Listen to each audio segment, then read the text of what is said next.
start with the case history, which will be the Teton Dam failure, and then we'll talk about soil particle sizes and how to measure what changes from one side to the other. So let me go ahead and turn off the lights, and then we'll start with the case history. So the Teton Dam failure goes back to the mid-70s. And these are the credits. These are where I found the information that I will present. The Teton Dam is located in Idaho on the Teton River, not far from Idaho Falls. This is the Teton River, a little bit of the site geology. You have a river that has deposited alluviums, about 100 foot thick. And then Idaho is covered to a large extent by aeolian silt sediments on a plateau about 30 foot thick or 10 meters thick.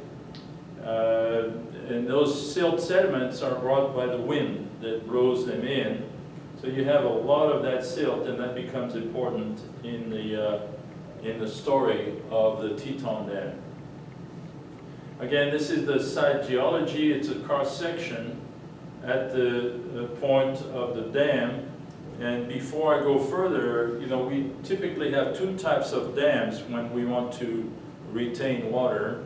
The first one is arch dams. So they're arched and they bear on the side of the canyon or the mountain, and they retain the water behind them.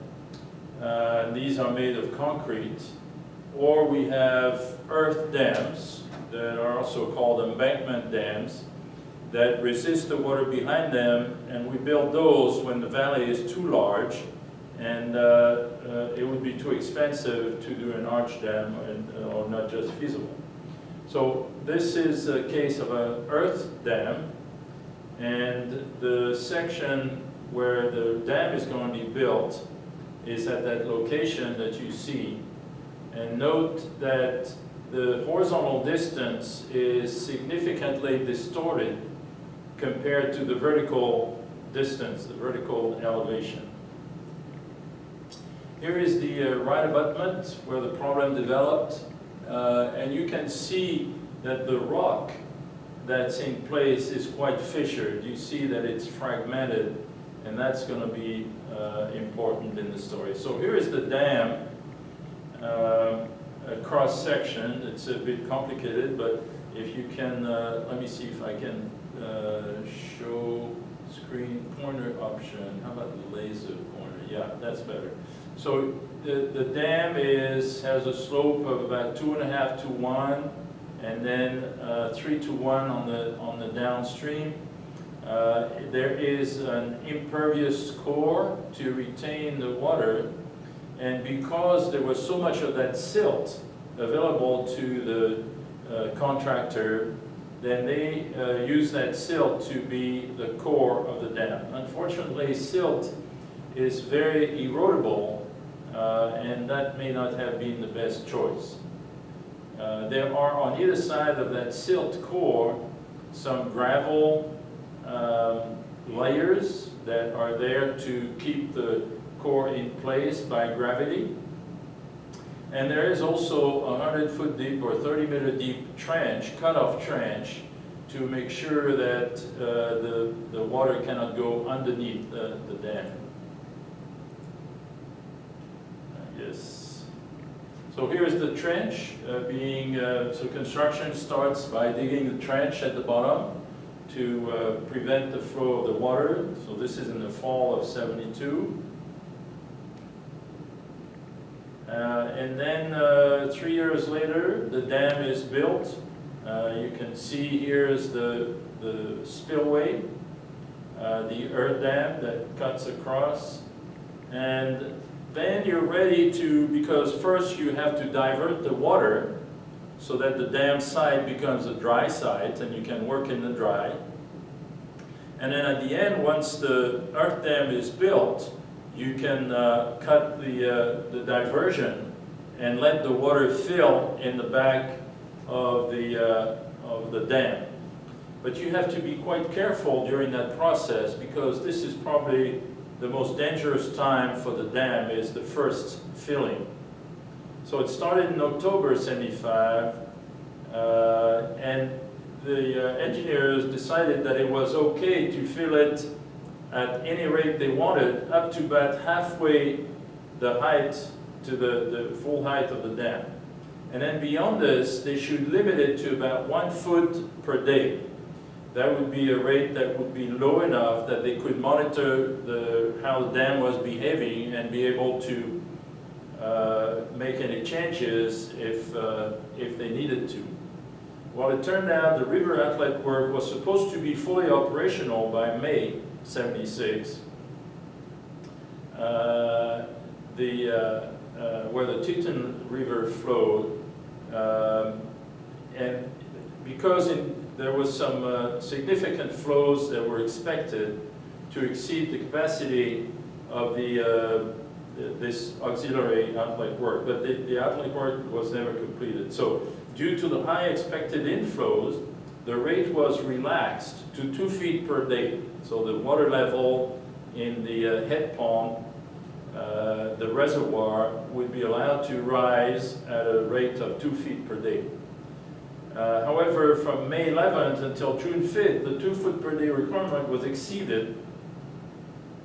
Much rain upstream, with an average of 3 feet per day and a maximum of 4.3 feet per day. So they exceeded the recommendations at that time.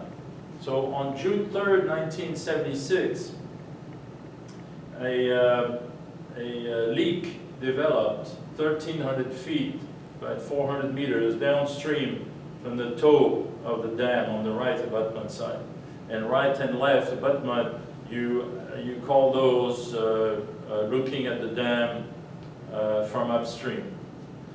On June 4th, that same leak regressed much closer to the toe of the dam, and the process continued. On June 5th, at 7 a.m., muddy water was flowing at 25 cubic feet per second.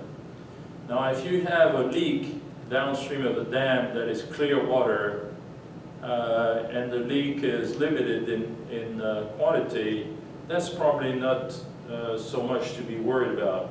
But when you start to see muddy water, that's when trouble typically starts, because that means some of the soil from the dam embankment is actually being eroded away. So you see here on the center of the picture, but on the left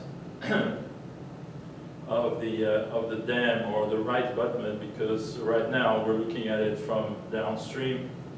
A major leak developed at 9:30 in the morning of June 5th, 1976, and then the leak continued to develop, loud burst and upward progression of the erosion. And then at 11:20, 2 bulldozers, you can see them here, 2 bulldozers were sent to backfill the hole.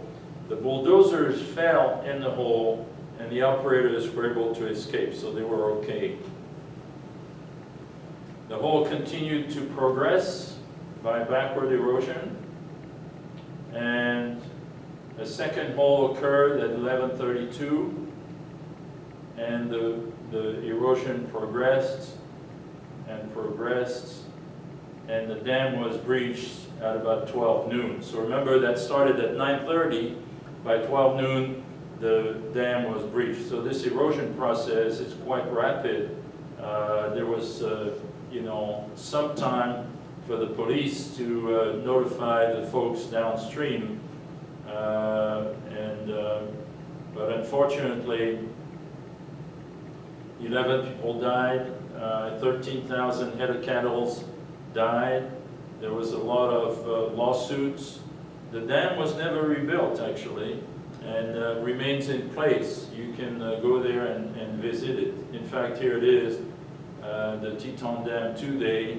You can see the crest was here, so it was running across all the way over there, and this part was eroded by this process. And on the other side, the dam was continuing here, but this part was excavated for investigation purposes. And you can see the cross-section of that dam. It's a remarkable picture. You know, sometimes you draw some pictures on the wall, on the board to show the cross-section, but this is a vivid rendition of, and you can see the lighter color material in the center is the silt that was used to form the core of that dam. So after the failure, two groups were organized, an independent panel of experts and an interior review group, and they studied the problem they came up with findings. One, that the open joints in the abutment rock, I told you the rock was fissured, so the water was able to go probably through the rock and go around the right abutment to start with and appear downstream. And then that flow came back towards the dam and started to erode the core of the dam, and that's when the real trouble started. Two, scarcity of suitable soil for the impervious zone. In retrospect, the silt may not have been the best material, as I mentioned, and the abundance of loose material is the reason why this was chosen. Continuing the failure causes, the deep key trench was encouraging arching and hydraulic fracturing. I have a picture of this a bit later. And the design did not include filter between zone 1 and the alluvium and other filters. And it's critical when you have a very fine soil that transitions to a coarse soil to have something in between that prevents the fine particles to be dragged away through the larger particles in a process of suffusion. And so that was missing. And here, so you see here that if you have a trench and you have a high density failure, they actually switch compactor, much higher compaction effort here than in there. So this material tends to compress, and then you open a gap by arching because the higher density material arches over the other one. So lessons learned, there was disasters like this are, obviously we want to avoid them as much as possible.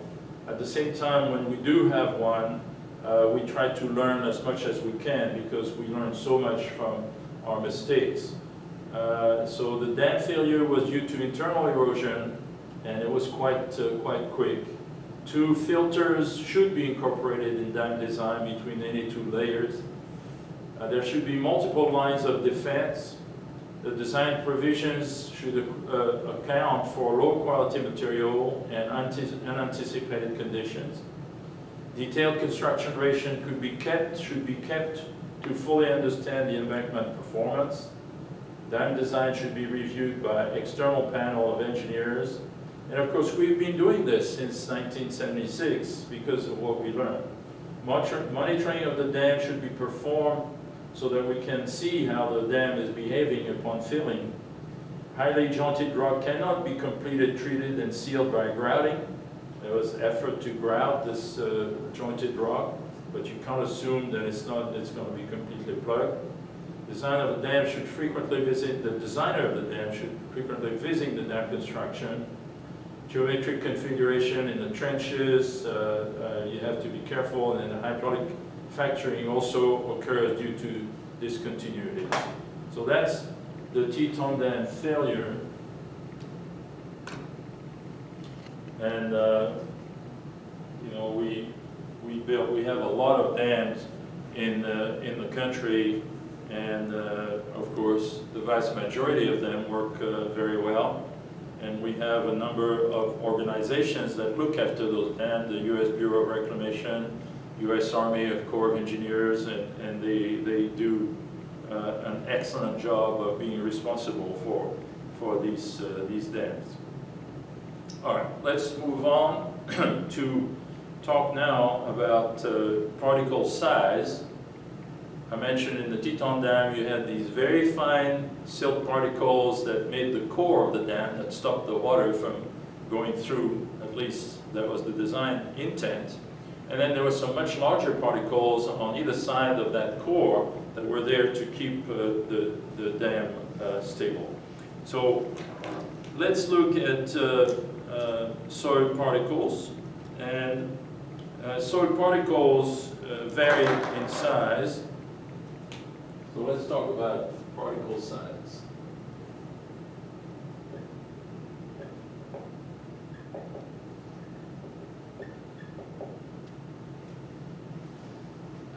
And we distinguish, we use the words gravel, sand, silt, and clay to refer to different sizes of soil particles. So the gravel size particle, we'll talk about gravel size.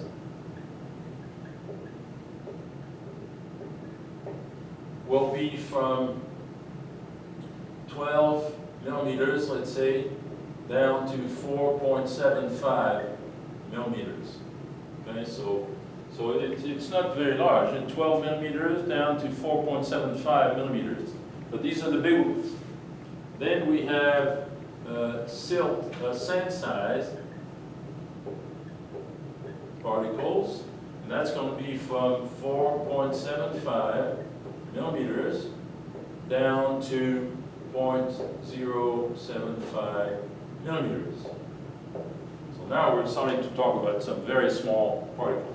And you can still see them with the naked eye. If you're on the beach, you're looking at sand particles, and if you look carefully, you will see some very fine sand particles. The next one is the silt size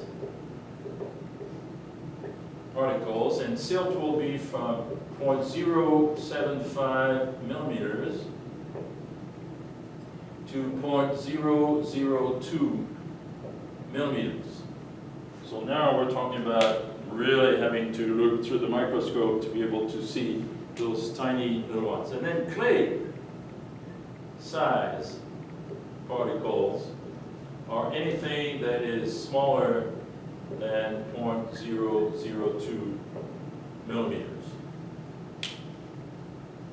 So the idea there is that, number one, soil particles are pretty small. Now, you might say, well, what happens if I have something that's more than 12 millimeters? Well, then we start talking about cobbles or boulders or rock fragments or riprap or things like this. But what we deal with in soil mechanics and in geotechnical engineering are materials that have this range of sizes. Now, if you go to a site, maybe not all the particles will be between 4.75 and 0.075. You may have a little bit of gravel, a little bit of silt, a little bit of clay, but mostly sand. So we would then call that sand, and we'll come to the point where we can classify and call those make some decisions on how we're going to refer to these types of soil. That's why here I say sand size particle. So a sand could have some gravel size particles, silt size, clay size particle. As long as most of the particles are within that range, then we'll call it a sand. All right. So having said this, if I wish to show you the particle sizes on a scale, so let's say that I want to, here's 0 scale, so 0 millimeters, and then I'm going to really expand, and let's say this is 12 millimeters. Okay, so this is particle size in millimeters on the natural scale. So 12 is here, and then I got to go to about 4.75. So maybe 4.75 is here, all right? Millimeters. And then I got to go to 0.075. So 0.075, 4, 1 is about here, 0.1 is here, so 0.075 is here. And then I got to go to 0.002, which is here somewhere. As you can see, I can't see anything. The natural scale is not a good choice to be able to show the large variation associated with particle sizes. So instead of this, we use the logarithmic scale, and the log scale is going to be going from, so we're going to go to this, and then that's going to be 10 to the 0, 10 to the 1, let's say, we'll go there, and then, so then we'll have 10 to the 0, then 10 to the -1, then 10 to the -2, then 10 to the -3. Let's see how we do here. So if I have a scale, so this would be 10 to the -4. You know that on the log scale there's no 0 because the log of 0 is -infinity. So there would be no end in that direction. But having done this, I can now show on that scale the particles that I was referring to in here. So gravel size is going to be from 12, so that's a little bit higher than this, 12, down to 4.75. This is 1, so 4.75 is going to be here somewhere.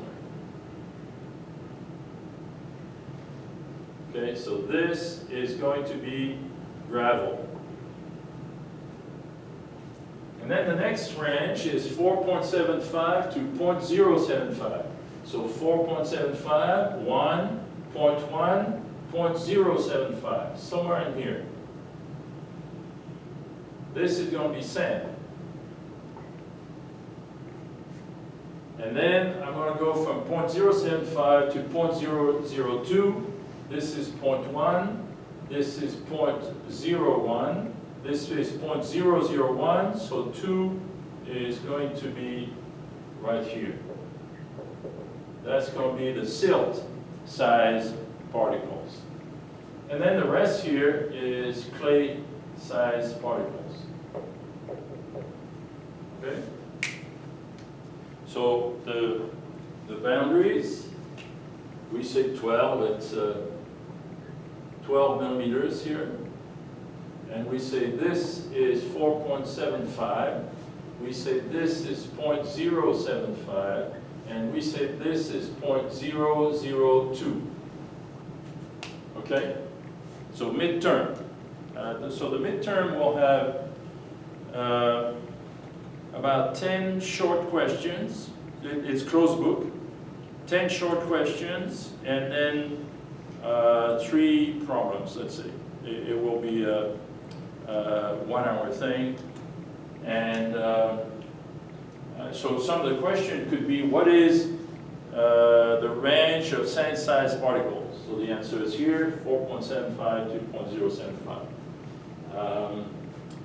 What are the 4 main categories of soil particles? Gravel, sand, silt, and clay.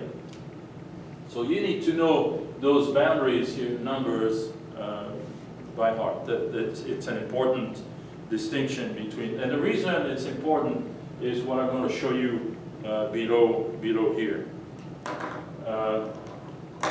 So first of all, obviously the size is different. But secondly, before I go through this, let me do one more thing. If I plot, so this right here is the particle size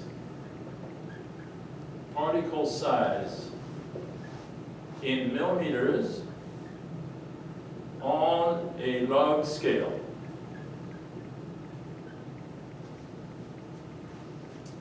Now let me plot on another scale. I'm going to plot the log base 10 of the particle size in millimeters. So here I put the particle size on the log scale. Here I put the log of the particle size on a natural scale.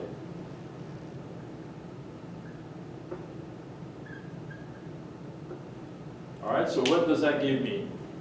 Well, that gives me, let's see, I've got, all right, I'll use a black scale.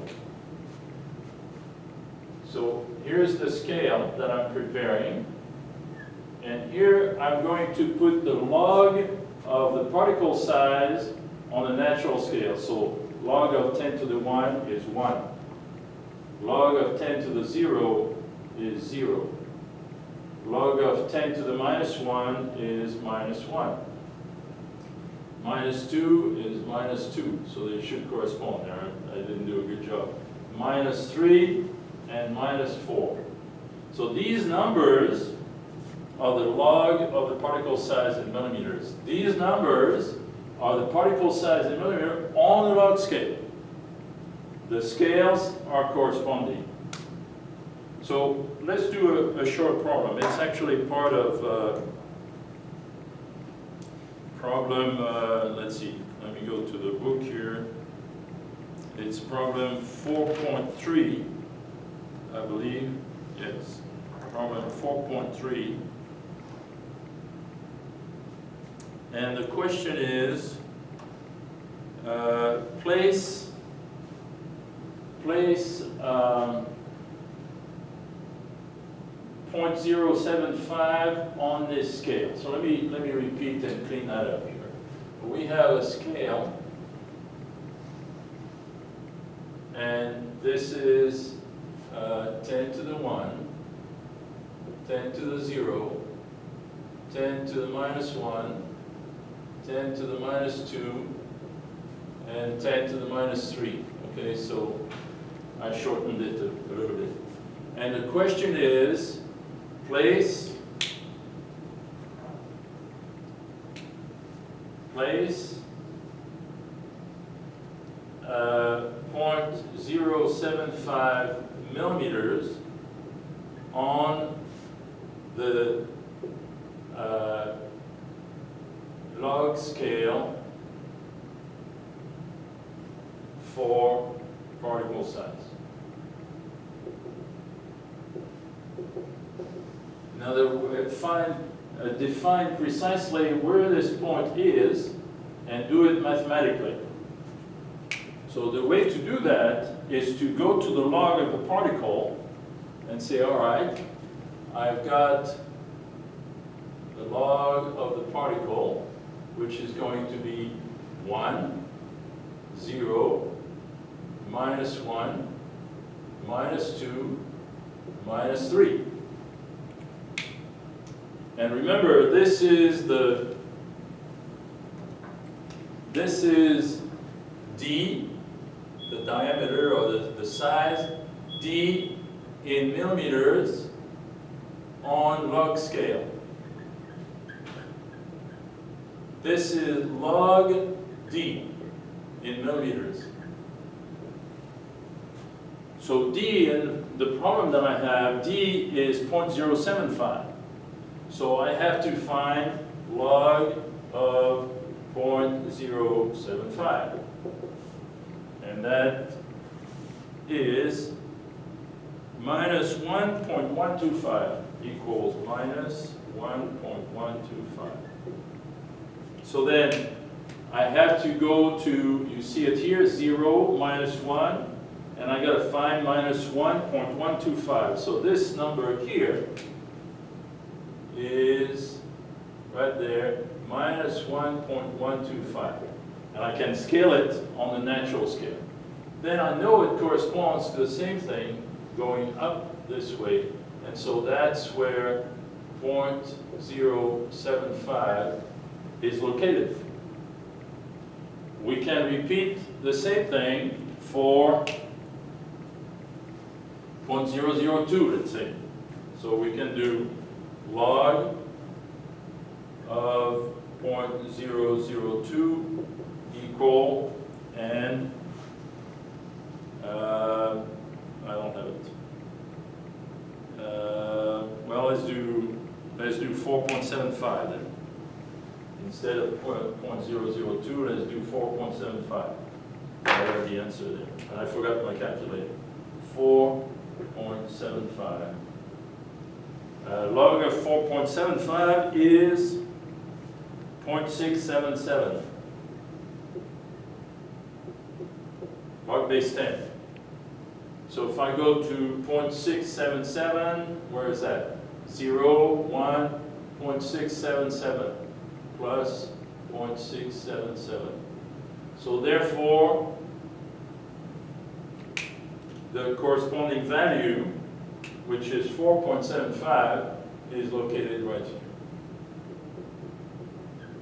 Okay? So that's how you go, or you find the exact location on that scale. You go through the log scale, you take the log of the diameter of the particle side, and then you go up to find out exactly where that is. So that'd be a simple problem, maybe on the midterm. Let's go back to the size and why the size is important.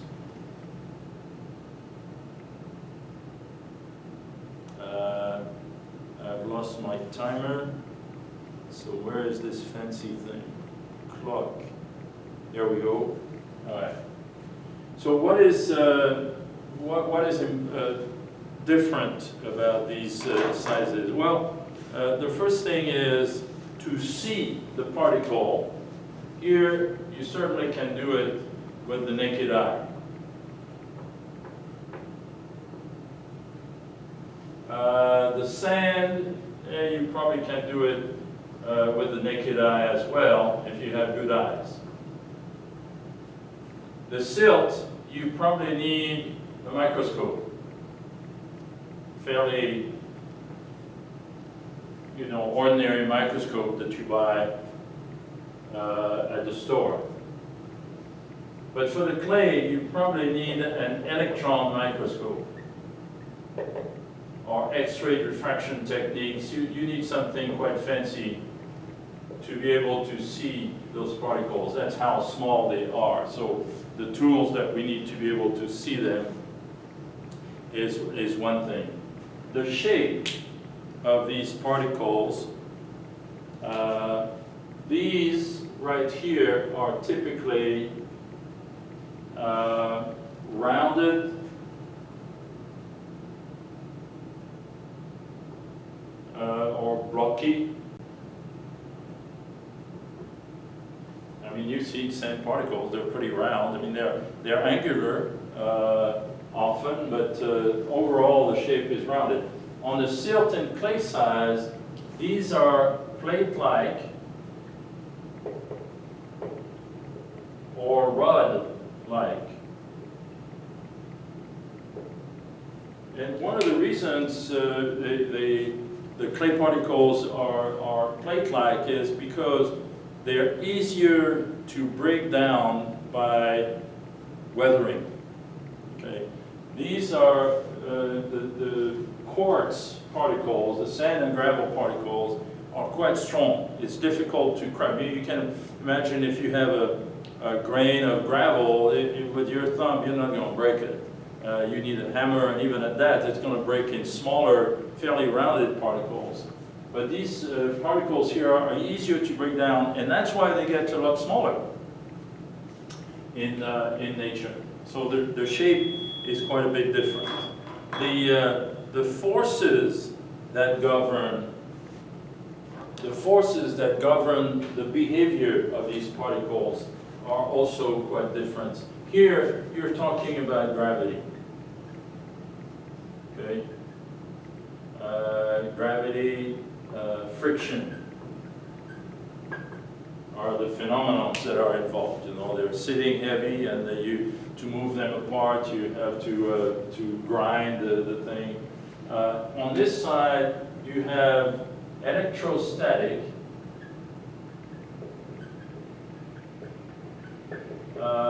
magnetic forces as well. And all this is in the book, but the type of, here we talk about materials that are loose or dense, referring to the structure and the density of the material. Here we talk about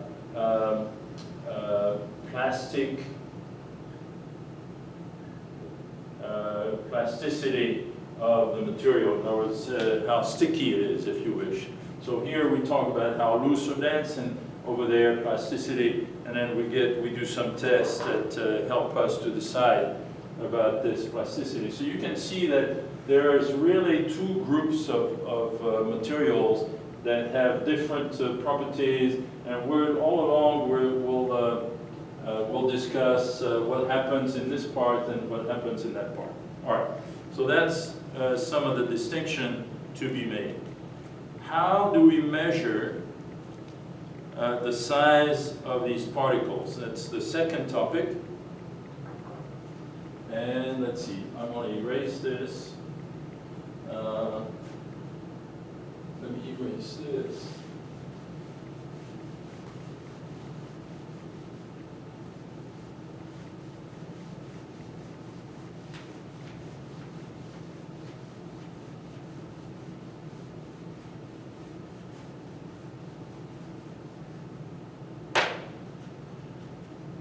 So let me talk about there are two measurements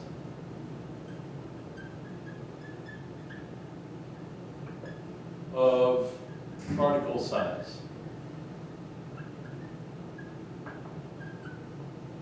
How do we measure how big the particles are? And there are two measurements. The first one is called Sieve Analysis.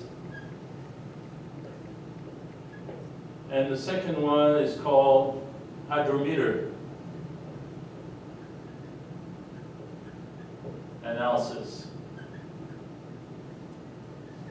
And today we're going to talk about the sieve analysis. Hydrometer analysis, we need to do a little bit more work before we can get there. So let's talk first about sieve analysis.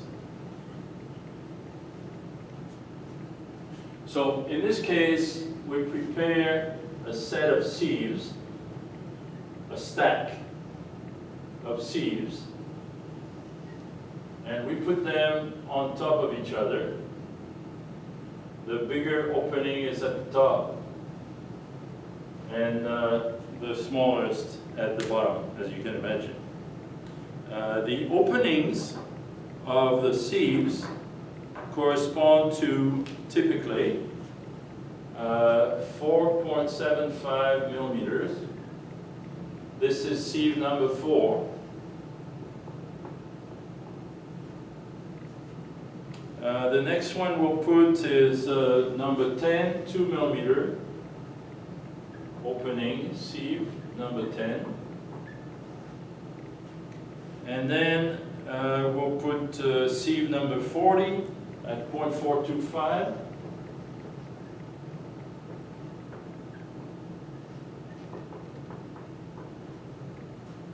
And then we'll put sieve number 200. And sieve number 200 is 0.075. Number 200. And the number of the sieve refers to the number of openings per inch of mesh. So at the bottom of the sieve you have mesh, big openings, very small opening. And you have to be careful when you handle those They tend to be expensive. It's easy to mess them up. So please be careful in the lab. And then the last one is a solid pan. So nothing can go through this. It's just being collected in the pan. So then we place on top of all this a soil sample that's been ground to, and the total weight of the soil sample is WT. And then we put this soil sample, say 500 grams of soil, and we place it on the top sieve. We put the stack of sieves in a shaker, and then the shaker shakes the sieves, and after a while, we stop the shaker, and we look at how much material is on each sieve. Okay? So we'll call, let's see, we'll call this one W4 because it's stuck on number 4. The next one will be W10 because it's stuck on number 10, and W40, and W200, and at the bottom we will have WPAN, WP. Now, some of the soil particles may be clusters. You know, for example, clay, you may grind it into individual particles. You think they're individual particles, but it's dry, and so you're not sure that you're actually to the individual particles. And so, in that case, what we do, we take sieve number 200 and we weigh it with the material on top of it, and then we wash carefully. We put water on top of the material, and we see if we can break down the clusters of clay particles so that we actually get the material to go through the sieve. So, and then we dry the sieve and we remeasure W200. And so there is an additional, if you wish, what did I call it? WF or W fine here. WF in addition. So that would be what you've washed through 200. So then the question is, what is the percentage of each one of those components? So if I want, for example, the percentage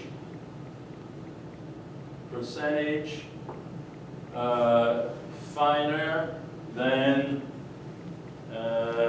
what did I do? Number 4. So percentage finer than 4.75 millimeters. All right, how are we going to do this? That's going to be finer, so it has to go through this one. So that's going to be W10 plus W40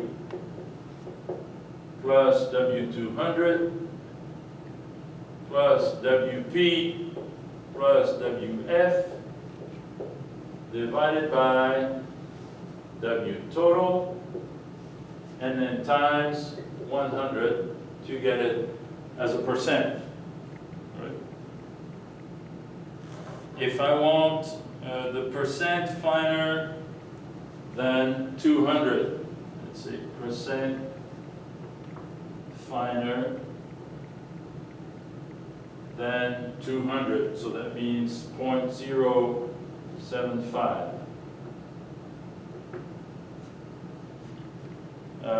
Then what is finer? So I'm here, this is coarser, this is finer. So I'm going to say WP plus WF divided by W total times 100. So piece by piece, I can actually calculate the percentages that are finer than this level, this level, this level, and so on. And then I can make a plot of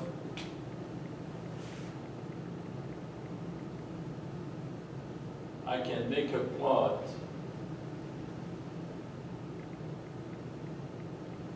of the percent finer, so percent finer, it will go from 0 to 100%. And then versus the particle size. So it's, I'm going to start with the small scale, but I'm going to use the diameter on the log scale, which means that here I'm going to be at 10 to the minus 4, 10 to the minus 3, 10 to the minus 2, 10 to the minus 1, 10 to the 0, and then 10 to the 1. So as we learned so far, we're going to have the gravel from 12, so 10 here, to 4.75. This is 1, so it's a little bit short on the gravel. I should have gone a little bit further. That's gravel. And then I'm going to have 4.75 to 0.075. So this is 0.1. This is 0.01. So 0.075 is here somewhere. This is going to be sand. And then this is 0.001. So 0.002 is going to be a little bit higher than that. This is going to be silt size. And then here, clay size. So this is particle size in millimeters on the log scale.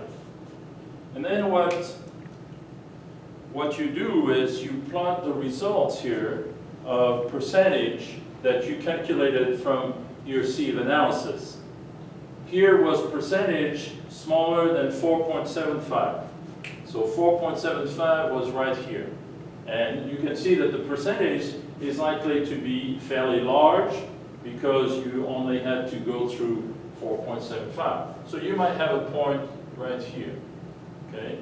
This is 4.75, gravel boundary, and the percentage point is this one. And then we might do 2 millimeters. So 2 millimeters is a little bit moving a little bit this way. That's another point. Then we have 0.4, so this is 0.1. 0.4, we might be here. And then we have 0.075, which is the boundary of the sand, and we might be here. And you can see that now we are developing a curve, and we call this the grain size distribution curve. Grain size distribution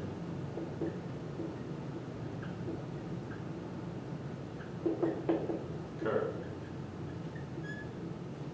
Okay, and that's quite. That curve is quite helpful. For example, if I give you a material like this, the material of the Teton Dam very likely was something like this, in the silt range. But the gravel that was from the alluvium might have been like the green curve that we first showed. If you have a material that is like this, that means you don't have many sizes between those two levels. If you have a material like the green curve, that might be good for a base course of a pavement.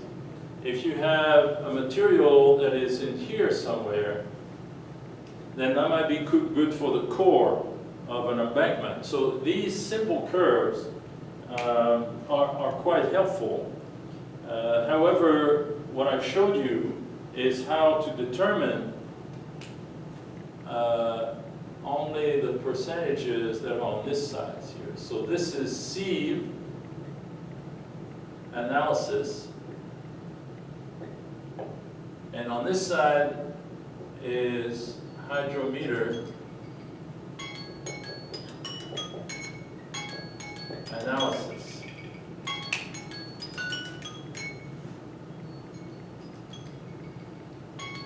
Stop. Dismiss.